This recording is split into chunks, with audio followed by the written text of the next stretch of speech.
It is a beautiful morning in the land. Thank you for spending it here with us at Cleveland State. It's my pleasure to be with you and to share some of the research that I've done over the last handful of years. I'm going to use some speaker prerogative here to tell you a little bit more about why this event is here at CSU, why there are so many CSU alums and faces that are in this room. The Levin College is home to a PhD accredited Master of Urban Planning and Development program, and our students are strongly interested in the issues discussed in the VibrantNEO framework. Many of our alumni, which include many of you in this room actually, including Chris Ronayne and others, have been involved in projects inspired by or aligned with the framework that we're talking about today. In the classroom, we continue to use it as a teaching tool. I took a lot of pride in listening to your talk. There was a whole lot of UST 605 that showed up there. And a model as an award-winning planning framework. In planning practice, the Levin College's senior fellows, who you've met some of them already this morning, you'll meet some more of them or hear from them, they work or have worked in practice, and you'll hear from them about ideas connecting to contemporary practice for our region and ways to promote regional sustainability through local decision making. Our involvement in these conversations has been extensive. In fact, the Levin College was recently named as the regional champion for VibrantNEO about a little over a year ago. In planning research over the years, the college has been involved in many efforts to study regionalism. The one I'm most familiar with has been the faculty working group on regionalism, which I participated in and led. We met over several years to research 2 projects, both of which were award winners from the VibrantNEO framework, Cuyahoga Greenways and the Mahoning River Corridor Initiative, and I'm going to tell you a little bit later what I learned in that effort. Beyond these intersections, the college was heavily involved in the development of the VibrantNEO framework itself.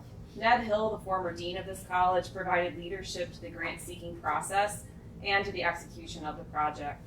He contributed the regional economic development section of the final report. Stuart Mandel represented the college on the NEAS board. Kirby Date, who's here, wrote the project scope and schedule, which guided the complex process. She led the Quality Connected Places workstream, which sought to integrate the work of the other 4 regional committees. Mark Salling headed the GIS committee, and Tom Beyer worked closely with a consultant team and an interagency management group to ensure census data inputs and resultant outputs reflected patterns of growth. And Kathy Hexter worked on practically all aspects of the project, I think, at different times.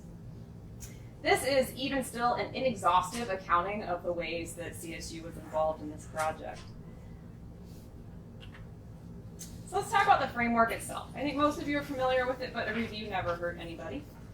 So you'll hear from Hunter here in a few minutes about some of the scenarios and choices presented by the framework.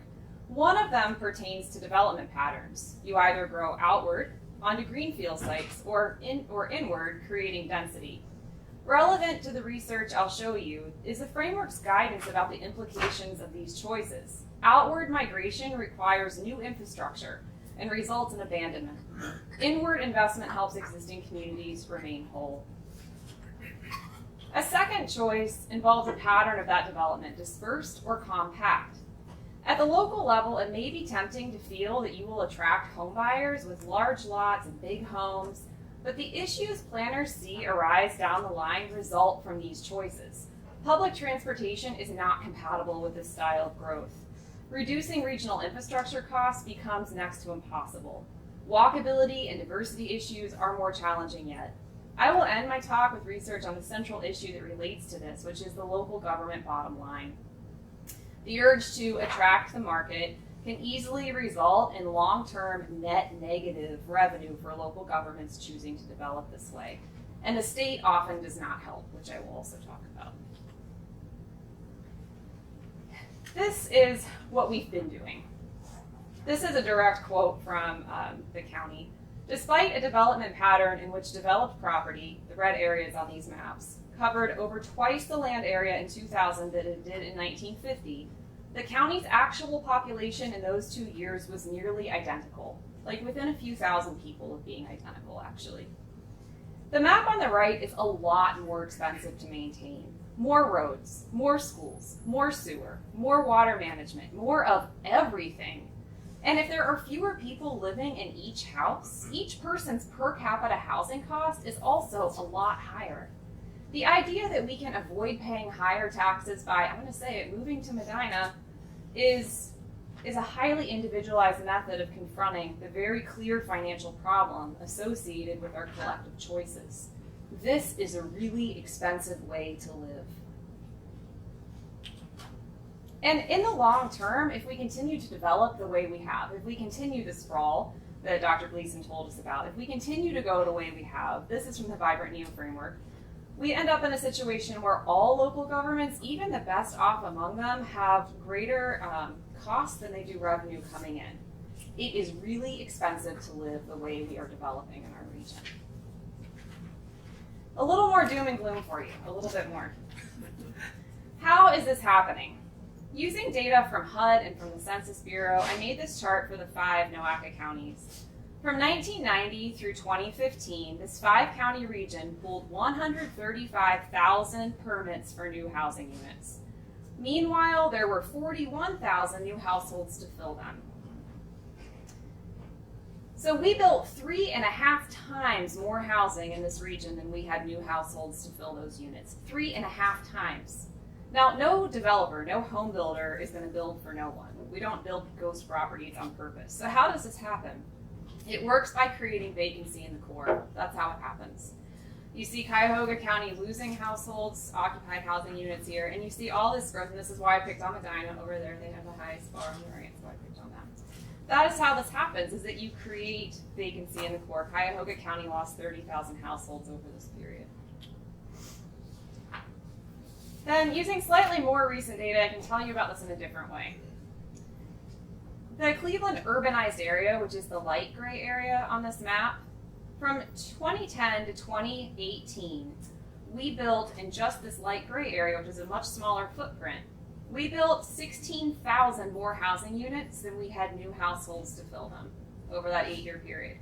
The overbuilding does not correspond to a one-to-one abandonment or the creation of vacancy. A lot of this housing development is turning over the housing stock. It's creating new and attractive housing units. It's replacing things that we tore down because they were uninhabitable or had been lost to fire or other reasons. They're replacing failing units. But the fact remains that we build a lot more than we have new households to fill those units. This is an animated slide. The inconvenient truth of all of this is that the overbuilding does produce vacancy, and rather a lot of it. Through research, I have found that a 1% overbuilding rate corresponds to 9.6 times as many vacant units in the urbanized areas around shrinking cities, places like Cleveland, Detroit, Buffalo, Milwaukee, as it does in the Houstons and Tallahassees of America. At the median, though, shrinking cities like Cleveland do not experience 1% overbuilding rates. At the median, we experience a 1.95, almost a 2% regional overbuilding rate. And at the median, this results in 1,464 new vacancies over a 6-year period. Between 2010 and 2019, the Cleveland urbanized area, that light gray footprint I showed you, gained 14,573 more housing units than new households. Cleveland's regional overbuilding resulted in 1,324 new vacancies in the city of Cleveland alone from 2013 to 2019. I know I'm throwing a lot of numbers at you here. This equates to 221 new vacancies per year, and nearly 1 new vacancy for every 10 excess units built in the region. A fee corresponding to the costs of managing induced housing vacancy. I know what you're thinking, Joanna, you can't do that. That's accurate. We can't do that, but I'm hopeful that some day we can. So a fee corresponding to the cost of this could be a corrective policy intervention. Those costs, which must be estimated locally or regionally, they vary substantially across the country, could include legal fees, real estate transaction fees, demolition costs, maintenance costs, and, if applicable, land remediation costs, which can be astronomical. Even if the fee covered only the cost of demolition, which is estimated locally at $10,817 per home, the city of Cleveland would see $2.4 million per year in new funds for demolition. That is, if we tack a fee onto suburban development that is excessive to cover the cost of vacancy created by that market failure, this is how much it would cost.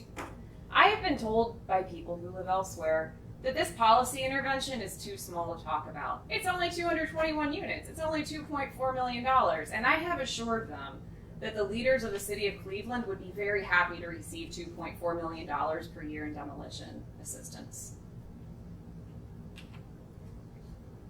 It's easy to understand why municipalities engage in the type of overbuilding that we see. We continue to see all of these subdivisions popping up at our urban fringe, like sprawl. And it's easy to understand why it happens. It's financial. It's about bottom line.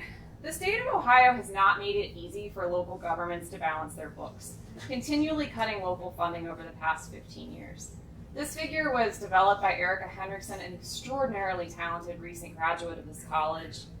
And what this shows is that by time period, the legislative changes made by the state impacted local governments. Erica also curated a listing of the financial impact each change had for Northeast Ohio, and systematically collected newspaper articles showing sentiment about these changes as expressed by local leaders.